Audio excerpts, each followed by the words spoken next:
Elizabeth is a wife, mother, grandmother, sister, daughter, licensed marriage and family therapist with 20 years of experience in the helping professions, a host of Conversation with the Reluctant Therapist, a weekly radio program on public radio KCBX, kcbx.org, a lecturer in the Psychology Child Development Department of Cal Poly in San Luis Obispo, California, and a mental health coach speaker specializing in personal growth, family life, and relationship issues.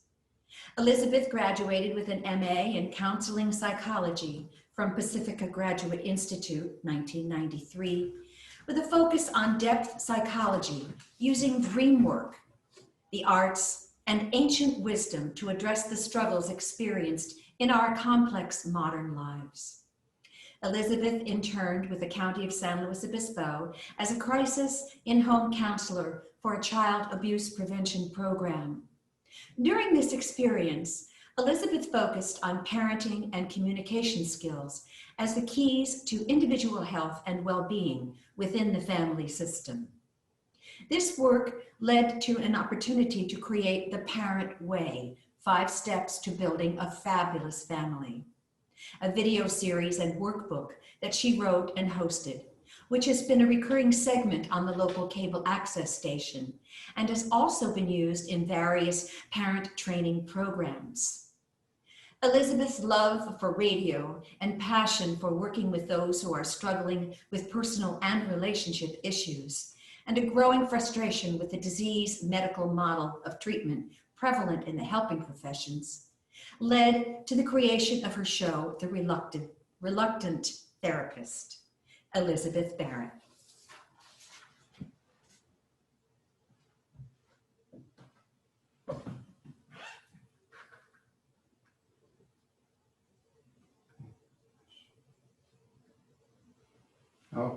She's got me on mute. I think I'm here. Good morning, everyone. It's a joy to be with all of you. I can't remember how many years ago was it I came to speak to you before, but so many things have happened since then that it's nice to be back in a familiar space and get to kind of think about the passage of time. I also want to say that I love how organically all of the Zoom sermon comes together, and in the beginning when things aren't working and everyone just kind of has to stand by and be patient and get everything put together. It just kind of belies what we're all experiencing now more than ever, with huge challenges day after day, and that we have to have a little bit of humor in order to get through. We have to have a lot of patience, and we have to have a community that's willing to support us even when we're struggling. So thank you for the introduction as well, because I haven't thought all of those roles of myself for quite a while. And it's interesting to hear someone kind of tell your story and path in order, because I forget the places that I've been because I'm so focused on trying to keep it together where I am now. And that's kind of my theme for today. I want to talk to you about the beauty of being broken, and the opportunities that arise when we allow ourselves to completely give into or succumb to the destruction that is happening all around us, either internally or externally.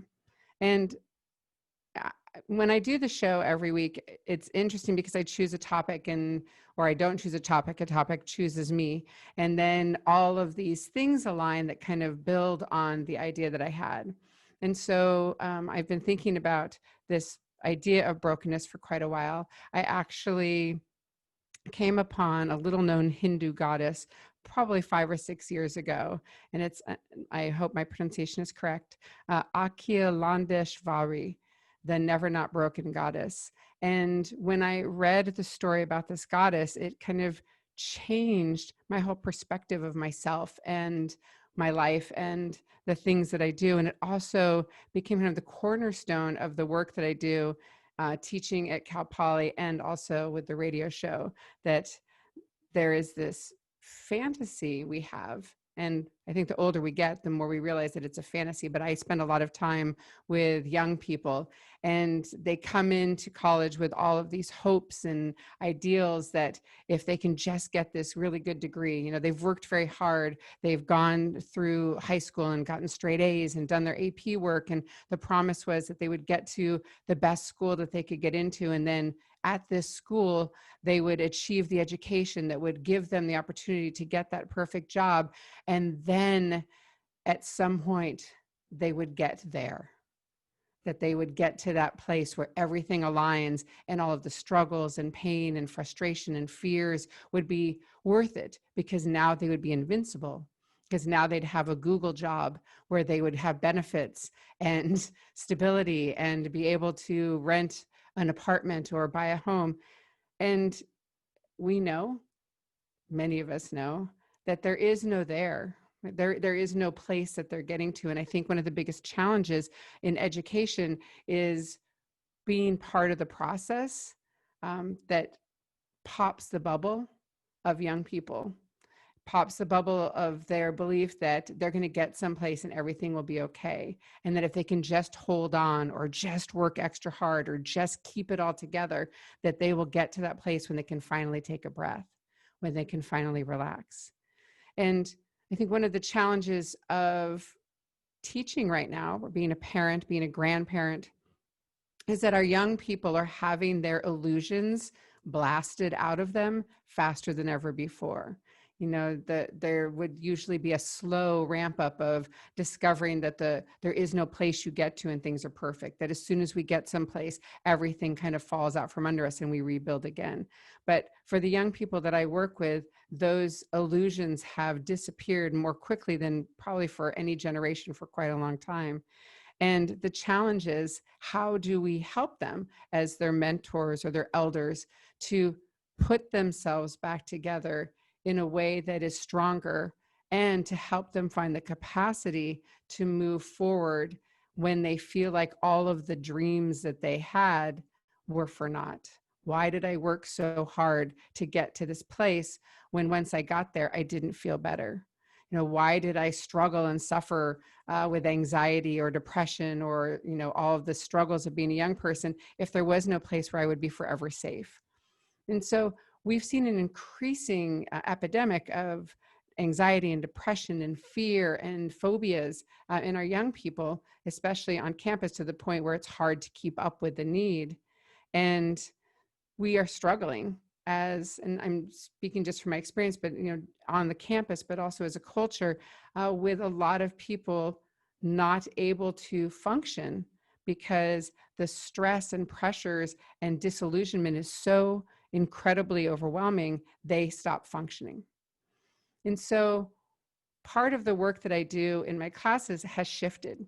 I no longer am just a lecturer who comes in and offers material about families and crisis and parenting and love and life and intimacy. I find a lot of my job now is about helping these young people develop a sense of resilience, or to even recognize what resilience is. That part of my job now has become triage. It's about recognizing that we've told a story to our young people that if they worked really hard and did everything well, that they would be fine. But the truth is, we know that you can work as hard as you want and get to the place you thought was going to be perfect and not be fine. So I've been thinking a lot about resilience and what that looks like, and how do we incorporate it into our lives, and how do we manifest it even when things feel incredibly overwhelming. I was listening to the joys and concerns, and the concerns about our failing democracy, or our fears about the future, or what is happening around us with the wildfires. And the more heavy the reality of life becomes, the more challenging it can be to be able to move forward. So along that line, I was listening to a story the other day about the wildfires. And as I'm listening to those stories, I'm thinking, why do I continue to put myself in a position that I know is just going to activate this sense of despair inside of me? Why do I feel compelled to watch the news or to have conversations that I know are going to incite despair. And I think there's a part of me, maybe there's a masochistic part of me, that feels like if I'm not talking about the things that are going wrong or we're struggling with, if I'm not part of the conversation of woe and devastation, that I'm not doing my part as a citizen or as a human being, that I need to engage and at least hear the stories, or I'm not doing enough to help. Or as if for some reason my knowing the stories of sadness or my sitting in the place of despair will be of some help to everyone around me. But having said that, I was listening to a story about the wildfires, and it struck me because and the woman who was speaking had written an obituary for the land. It was in the New York Times, if you would like to find it yourself. It was beautiful. And one of the things she talked about was that the lodgepole pine, the pine cones of the lodgepole are so tight. They are sealed closed. They have scales that are impenetrable, and the seeds are safely kept inside. And when there is extreme heat, such as in fires, when the lodgepole pine cone senses extreme heat, it is then that it opens and spreads its seeds. And so before even the fire hits those trees, the seeds have already been spread and planted in preparation for new growth and regrowth. And that struck me, along with my goal for the talk today of talking about brokenness and how we prepare and move forward even when destruction is happening all around us. And so I want to talk about Akhilandashvari, the Hindu goddess, because this idea of brokenness, never not being broken, is actually a powerful place to be. Because what prevents us from moving forward or being able to cope or being able to release our own seeds of growth is this innate protection device we have, this internal innate coping mechanism that many of us rely on, which is when things get scary, when things get overwhelming, I will seal myself up. I will become the scales of the lodgepole pine cone, right? I want to put up a defense around me so that nothing can penetrate, so I won't get hurt. You know, I think of all of the terms that we use around trying to take care of ourselves, hunkering down, become my own fortress, surround myself with safety. And we have a lot of verbiage in our language about trying to kind of shut down, like the armadillo in their shell, or burying our head in the sand. Our first instinct in our psyche is to go into self-preservation mode. But unfortunately, that instinct that we have to go internal, to try to hide, actually works against us. That when we shut down and close our gates, when we want to isolate or hide or protect, we actually prevent ourselves from being able to release the seeds of potential growth and the opportunity to move forward. And when it comes to the never not broken goddess, when we see ourselves as fragile, when we see ourselves as not being able to handle some crises, or not having the capacity to deal with loss or grief or sadness, then we tend to, again, isolate and hold ourselves tightly, which makes us more fragile, which makes us more susceptible to hurt. And when we recognize that we can become broken, when we can fall apart and find beauty in the putting together of our lives, that's when we actually are able to start growing and healing and feeling hope for the future. And so right now there is this tendency to shut down, to feel despair, to want to hide. And yet at the same time, a lot of people are feeling despair and anger and rage in such a way that they want to break out. They want to protest. They want to express the anger and sadness and disappointment. They want everything to be torn down. And so we have kind of this emerging stories in two dichotomous ways. One is, let's just burn everything down and rebuild it from scratch. And the other is, let's tighten up tightly and try to keep things just the way they are because I'm afraid of what will happen if we let go. And we seem to be stuck in this dance of one faction of our lives. And again, metaphorically in what we're seeing in the culture, metaphorically in what we're seeing in our political parties, but also within ourselves, that first instinct of I will shut down and protect myself, and that other instinct of I am going to rage and scream and tear it all apart, are kind of stuck in this dance and nothing's moving in either direction. It makes me think of Murray Bowen, who is one of the founding fathers of family systems therapy. And he once said that families get stuck because they don't have the capacity to grow out of pain.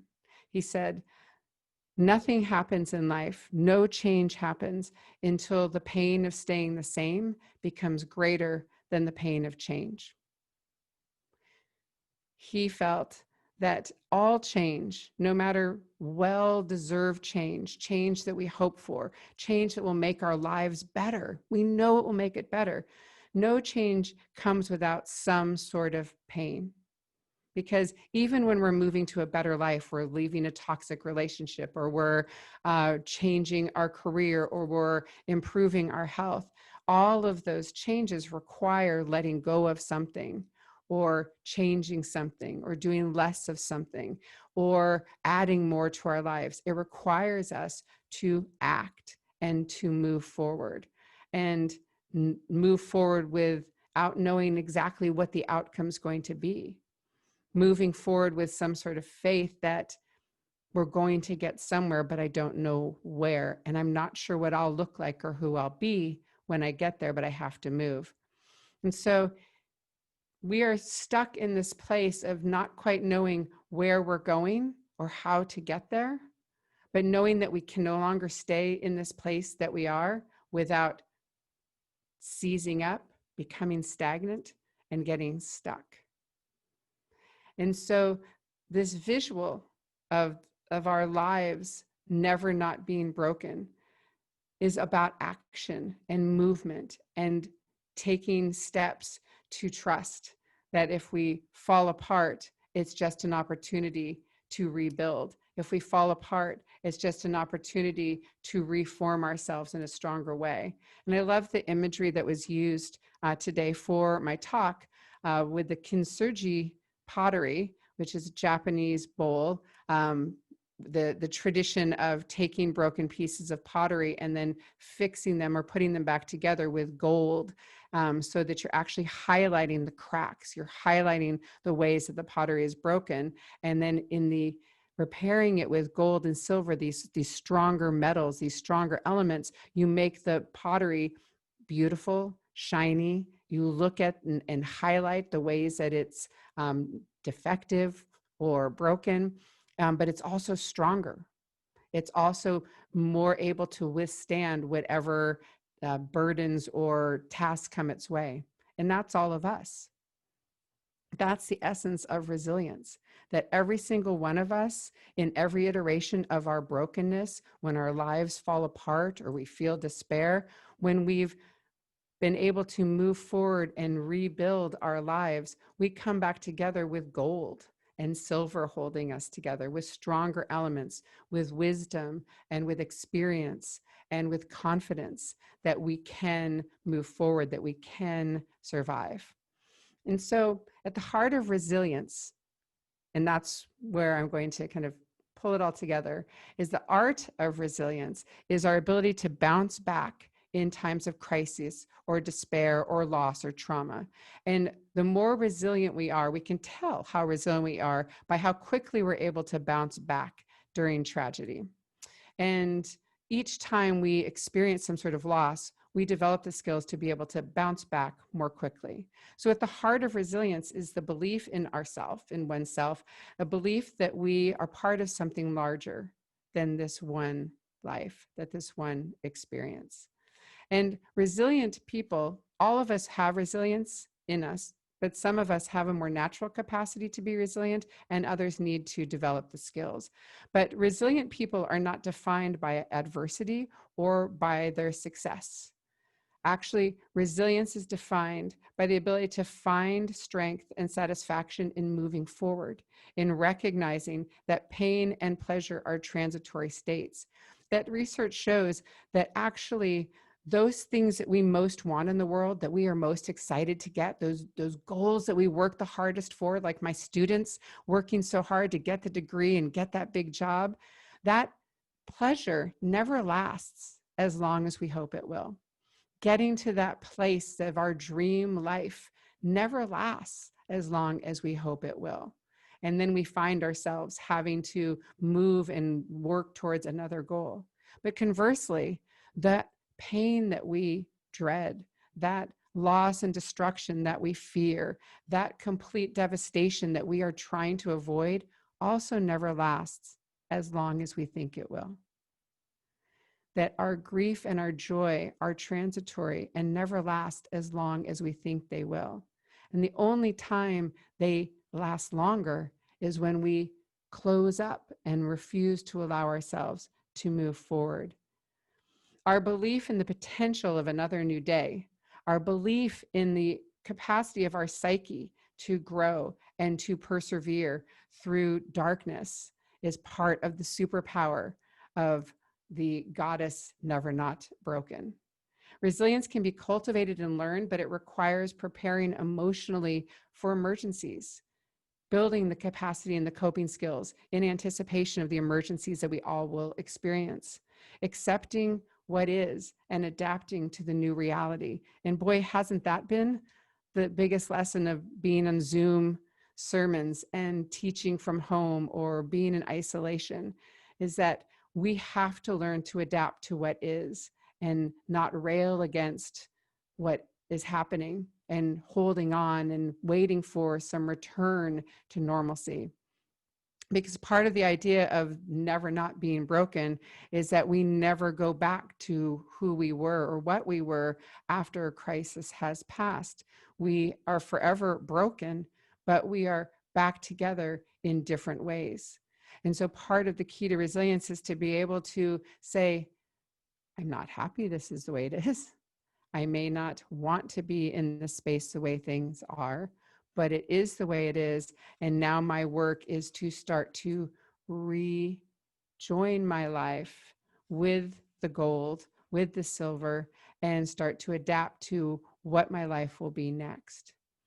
And I think one of the challenges of being in a tragedy or in a place of destruction, one of the things that makes it so overwhelming when we are breaking apart is that in that moment of our emotional or physical or spiritual or cultural destruction, is in that disaster, you also are seeing your future disappear. It dissolves in front of you. Your expectations of what the story of your life is, or the understanding and capacity of who you are, or who you will be with, or what you're going to do tomorrow fades away. It disappears in that moment of tragedy.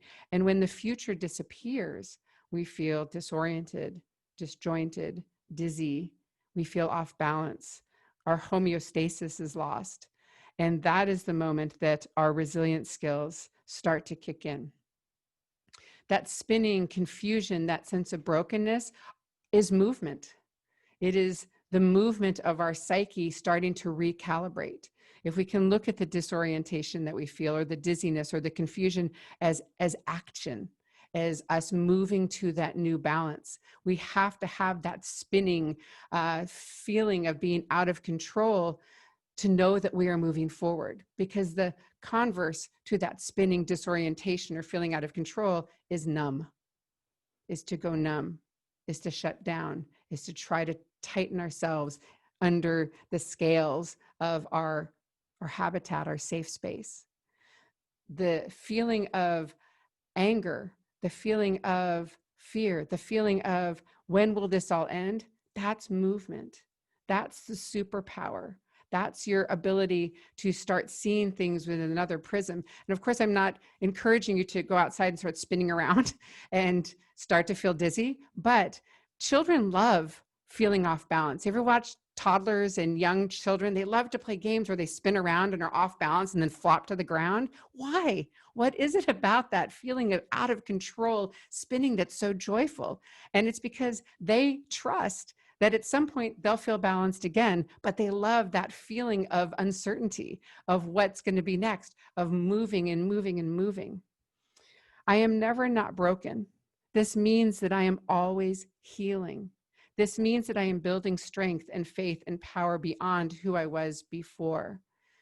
There's a beautiful quote that says, "Don't moan that you are broken. Be happy you can break so that you can remake yourself."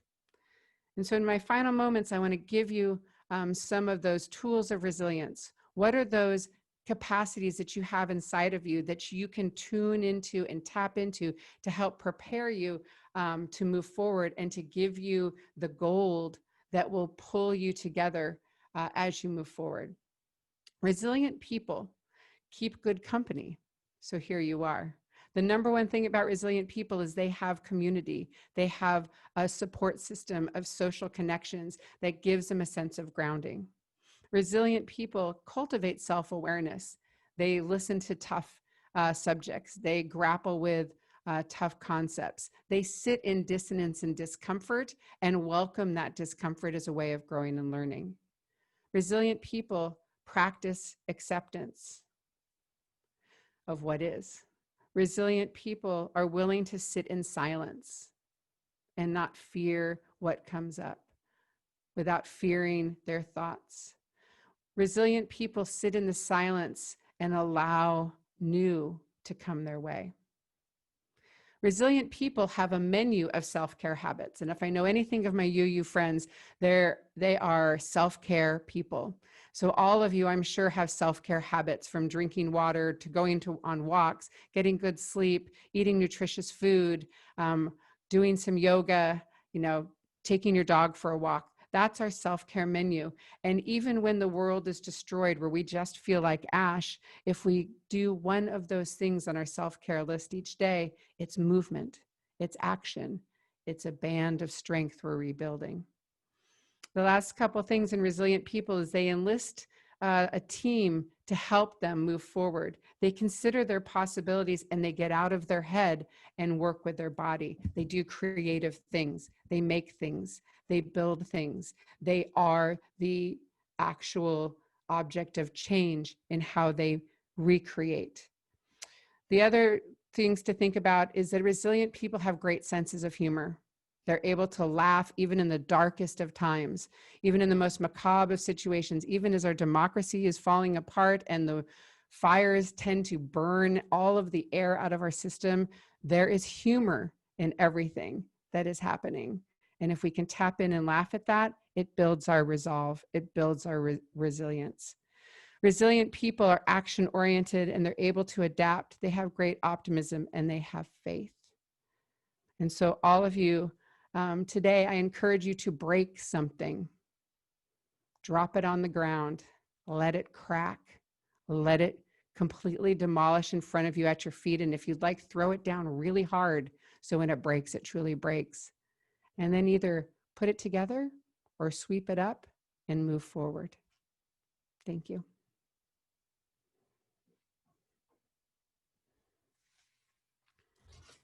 Thank you, Elizabeth. Thank you very, very much.